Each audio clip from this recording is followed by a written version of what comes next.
We are here with the football coach, Coach Harville. It was signing day this week, National Signing Day, the first signing day. So they made this rule change, was it about 5 years ago? Tell us a little bit about how they backed signing day up. It used to be February. Yeah, so now instead of having just one signing day, they have two signing days. You have the signing day in December before the end of the semester, and then you have another signing day on February. This year it's February 2nd. So you'll see a lot of schools that are trying to get out and sign the kids early, and then a lot of the kids that sign early were being recruited by 3 or 4 different schools. So obviously all those schools felt like they had a chance, or at least several of them did. So they missed out on a kid. So now they've got a chance to come back now and start re-recruiting for the kids that didn't sign. So you'll see a lot of the top kids sign on the early days, and then as it gets into February, you'll see guys that were maybe some top guys that held out to see what was available, and then definitely, some other guys being able to get chances. So the schools will see who signed with whoever else, and then they'll see what they've got left in their rosters to fill, and they'll go back and make another round or another pass at players, see who's left, and continue the signing within that second period, which will be in February. Yeah, it gives them about a little over a month, almost 2, to be able to re-recruit, start the recruiting over. And then also a big thing now that has hurt high school kids is the transfer portal. I was going to ask you about that, and I didn't know how much you wanted to talk about it, but technically that's not a dig on colleges, because colleges are a little bit antsy about how all that's working as well. The transfer portal, a good idea on paper, but in the real world it seems to be throwing a wrench, and everybody is witnessing it this year and how that works, because a player gets mad they didn't get enough playing time and they go into the portal like in September. Yes, and I think you'll even see guys where, let's say I'm a great player at a specific position, and then I just watched the recruiting class that came in and I think I need to find somewhere else to play, and I can enter a transfer portal, and there's a school that missed out on the top recruit that is now looking for a top player at that position. Again, it sounds like a great idea. Transfer portal, give kids opportunities, if you don't make them, because you can be tricked into signing somewhere. I'm not going to say that hasn't happened before, where somebody's been, hey, you're going to come here and you're going to play, and that not happen. But for kids to be able to move, and then we've also got the COVID exemptions from a couple of years ago, when during 2020 and 2021, not really counting for some kids. So you've got kids that are being able to stay at JUCOs for 3 years, guys that are being able to stay at 4-year universities for maybe even 6 years with the COVID exemption, a red shirt, and then you're looking at 21-year-old freshmen at a lot of places. So it's really hard for high school kids now to be able to sign. And I think what it's done is, obviously, basically what you said, but you're always going to have that first round of high school signees, the top tier. Colleges are going to come after them; they're going to sign them.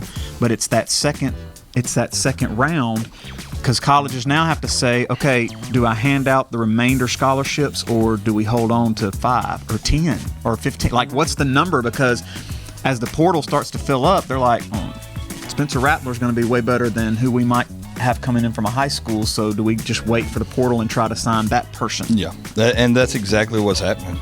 It's getting crazy. You talk to colleges about how many high school kids they're actually signing, and it's nothing compared to what it used to be. They have to hold a couple of scholarships in case somebody comes up on the portal that they want or need. You saw, Ole Miss had several guys this year that were transfer portal guys, and you see it just all around college football, where guys enter the portal and are able to go somewhere and be even better than they were. People are saying on the national level that they think changes will have to be made. What do you see? I could see potentially that rules would be set in place that you can have so many scholarships for portal and so many scholarships. I don't know how that would work, but do you think that maybe the portal itself changes to where there's only certain times it can open, and players can't just hop in anytime they want to? Obviously, they can change anything they want to at any given time. That's what they try to do, but I don't know that I see it happening. I think you're seeing a lot of kids have success with the transfer portal, and a lot of schools using it. What my fear is in 3 years from now, when these last two groups of high school kids, who a lot of them didn't get opportunities to go play anywhere because of transfer portal, COVID exemptions, things of that nature, because you're seeing D3 schools signing D1 talent because there is literally nowhere for these kids to play. So it's great for D3 schools. They're getting some of the most talented they've ever had, but then you've got kids that are locked down at D3 and aren't able to kind of get out of there. Right. This is interesting. It'll be interesting to definitely watch. But yeah, like there's such mixed feelings on how all of that works now. And I agree with you 100%. And I was listening to ESPN, and those analysts said the same thing. It's really the high school player that's getting hurt by this. So I don't know what changes can be made, but it's something we'll definitely continue to follow. Now, on some happier news, we had was it 5 players sign?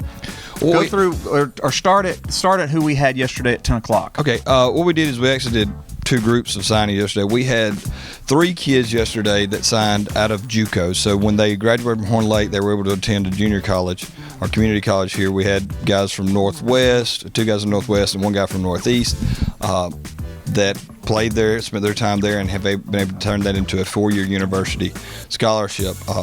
Actually, it was Tony Washington, Michael Campbell, and Rod Daniels. And Tony called me and was like, hey, we're not doing anything at Northeast. Can I do something there? Of course, man. I was super excited to have them come back here and do that here. So go through our players that sign and tell us just a little bit about each one of them. Well, let's see. We talked about Tony Washington, who graduated in 2019. He was part of that 2018 senior football group that won the state championship. Michael Campbell, also on that group, has been playing at Northwest. And what are their positions? Do you know off the top of your head? Yeah. Tony Washington is a safety. Okay. Really, really good safety and the JUCO level this year. Michael Campbell plays outside linebacker / safety. He's a nickel back, so he kind of fits 2 roles at one time. And then Rod Daniels is a defensive end, stand-up boundary linebacker also. Okay, where are each of those guys heading? Tony Washington is heading to West Alabama. Michael Campbell's heading to UT Martin, and Rod Daniels heading to Alabama State. Awesome. So we'll have to definitely keep our eyes out for those guys. And then who else did we have signed? We also had Janaris Hobson, who signed with Mississippi State, wide receiver, and Rashard Daniels, defensive back, signed with Alabama State also. All right, so we got lots of guys heading to the second level. It's always really, really exciting to see that happen, and we certainly look forward to seeing what they do in the future. Anything else you'd like to say? Just look forward to having even more kids sign on February 2nd. We've still got several kids that have offers out there and several kids that are picking up more and more offers as we go. So I feel like on February 2nd we'll have another signing day with several in attendance for that. Awesome. We'll have that up for you guys in February. Looking forward to it.